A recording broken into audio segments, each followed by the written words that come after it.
determine.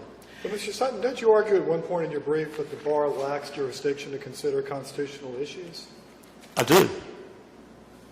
So couldn't one argue you're trying to have your cake and eat it too? Either they do have jurisdiction or they don't. No, I'll be quite frank with you. This was and didn't all hit at one time. It's something that you research and you realize as you're going along. Motions were filed to ask them to hear the First Amendment. They refused to do it. And when they refused to do it several times, then some additional research was done, and the conclusion was reached that maybe they're not doing it because they can't do it. Been nice if they would have said that. Like, oftentimes an administrative law judge will say, if you raise a constitutional issue, look, I can't hear that. You're going to need to raise that on judicial review. But you don't have that opportunity when it's the bar because the Administrative Procedures Act doesn't apply. Does that answer your question, Your Honor? Well, at one point in your brief, you argue they lack the jurisdiction to consider constitutional arguments, but in another part of your brief, you take them to task for failing to make specific conclusions of law on those same constitutional arguments. And it just seems to me those 2 points are a little bit inconsistent. Well, the bar is saying they do have authority and that they ruled inherently. So I don't know how the court's going to come down on it, so I didn't think I could ignore the issue. So I simply say, had they ruled and had they the authority, then they have the mandate to do findings of fact and conclusions of law, which they also didn't do. So I'm not conceding for the moment that they had it. I won't mislead the court into saying that that was a position known from day one. It was a position that evolved. So, and this is how it evolved. The defendant filed a motion to dismiss. The date's not on it. It is from the record. But this is sometime before the hearing began on the First and 14th Amendments. Okay? This is in your Wake County lawsuit? No, this is in this case. In this. Okay. And it was raised below. And here's the order. Now, if you have time to read it all, you'll note that the order does not say that First Amendment was even part of the motion that's denied. There's nowhere in it just says denied. You have to go back and look at the date on the motion to see if the First Amendment was raised. So when the bar filed a Second Amendment complaint, the defendant below filed another motion to dismiss based on freedom of speech and due process. And once again, it was denied without a hearing, I might add, and without mentioning that the First Amendment was part of what was being decided. Sir, that's not required. Excuse me? Is that required, sir? If they are going to rule on the First Amendment and expect us to know they did it, I would say that they need to indicate whether they're ruling on it or not. What I'm saying is the bar says they inherently did. They never say we're ruling one way or the other on the First Amendment anywhere. They barely mention it. Now, another First Amendment argument was made on May the 5th, and they asked for the the disciplinary hearing council asked for, if you can see that footnote, they asked both parties to brief them on the First Amendment at closing argument for the end of phase one. And yet, even though if you search it on your computer, you'll see First Amendment comes up about 60 times in free speech, but not once does it come up in the order. Now, after the federal court dismissed the attempted stay and Declaration of Rights,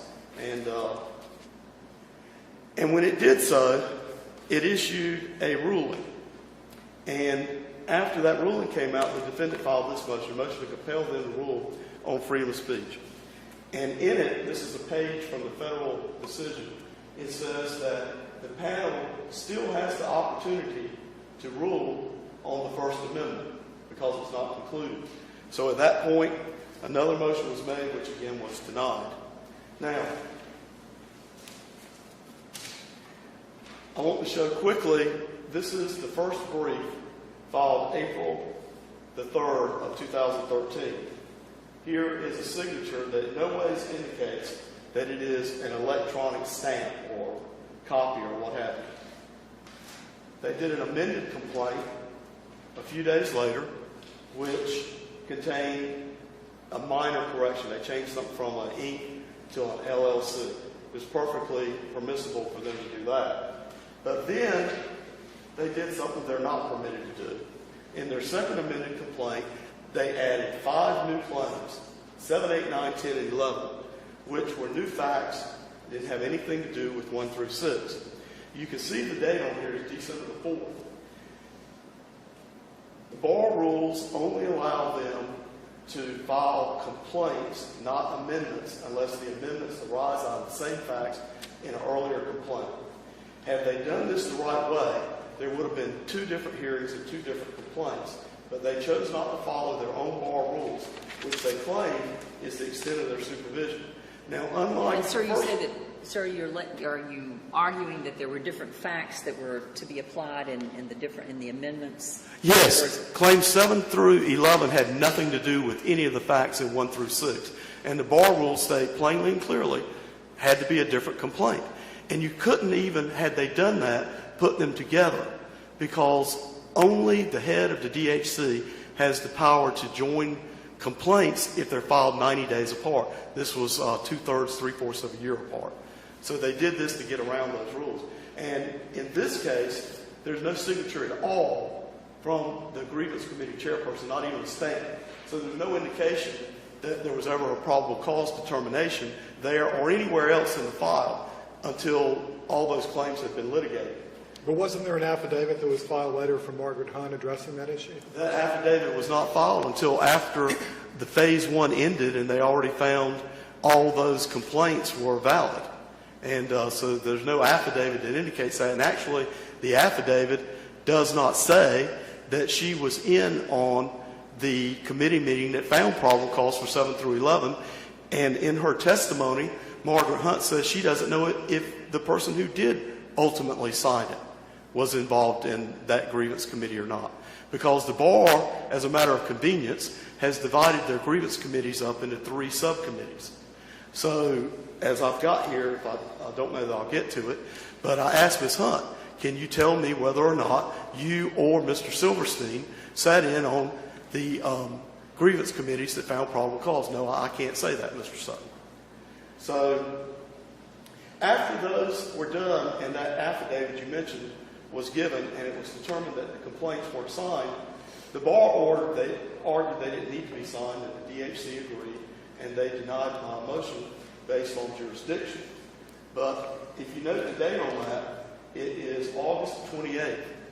About 21 days later, the bar walked in the courtroom with new complaints where you can see you have 2 date stamps on it over 500 days apart. And the former grievance chairperson signed a nunc pro tunc, which is something that heretofore I thought only judges could do. I didn't know lawyers could backdate complaints, but apparently the bar can. So that's the first complaint. The amended complaint is done likewise, but the second amended complaint, which has the 2 date stamps on it, December the 4th, 2013, and September the 18th, 2014, or 13 for the first one. Now you have Margaret Hunt, who was not the grievance chair on December 4th anymore, Mr. Silverstein, who also nunc pro tunc, but we don't know who, if anyone, actually heard probable cause for claims 7 through 11.